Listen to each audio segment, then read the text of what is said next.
হারাতে না হয়। আমার বাবা বিএনপিকে সাপোর্টার করে, বিএনপিকে ভালোবাসত, এই জন্য আমার বাবার কাল হয়েছে এটাই। আমি আপনাদের সাহায্য চাই, আপনারা সবাই আমাদের পাশে থাকবেন। সরকারের কাছে এটাই আবেদন জানাই, আমার বাবার হত্যার বিচার যেন আমি পাই।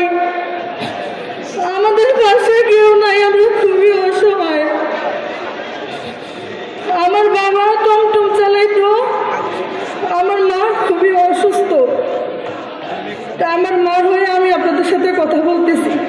কখনো ভাবি নাই যে এইরকমের আমার বাবার হত্যার বিচার আমার চাইতে হবে।